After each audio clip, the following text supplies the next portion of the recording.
sebuah negeri di mana emas, nikel, dan batu bara dikeruk dari perut buminya setiap hari. Namun, di permukaan tanah yang sama, seorang anak SD berusia 10 tahun memilih mengakhiri hidupnya karena tidak mampu membeli pena dan buku seharga Rp10.000. Ini bukan cerita fiksi. Ini adalah tamparan keras bagi narasi Indonesia kaya. Bagaimana mungkin di negara yang mengklaim dirinya sebagai raksasa ekonomi baru, nyawa seorang anak dihargai lebih murah daripada sebungkus rokok? Jawabannya menyakitkan. Kita tidak sedang kekurangan kekayaan, kita sedang mengalami kebocoran integritas yang terstruktur. Jika Anda bertanya, siapa yang salah, pemerintah atau masyarakat? Anda sebenarnya sedang bertanya tentang dua sisi dari mata uang yang sama.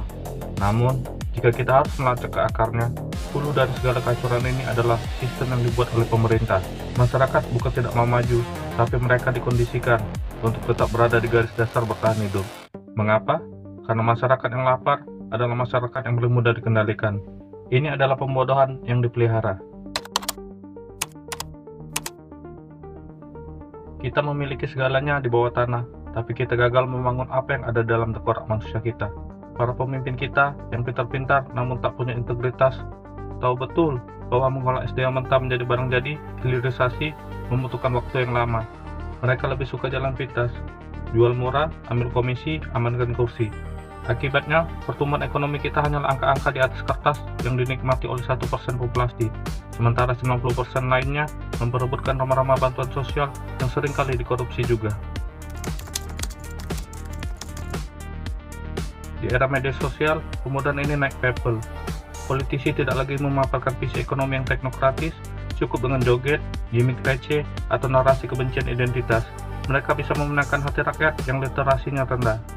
Para pemimpin pintar tapi ini menggunakan algoritma untuk menyuapi rakyat dengan hiburan, agar rakyat lupa menanyakan kemana larinya uang hasil tambang di desa kami, atau kenapa sekolah anak kami atapnya mau runtuh. Proklamasi. Kami, bangsa Indonesia, dengan ini menyatakan kemerdekaan.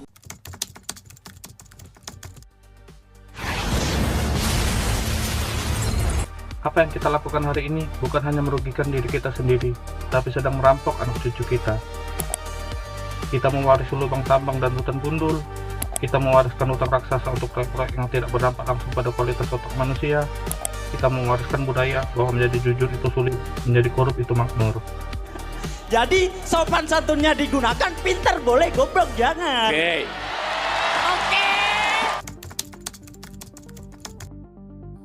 Masyarakat bawah tidak bisa diharapkan berubah sendiri, karena mereka sibuk mencari makan untuk besok pagi.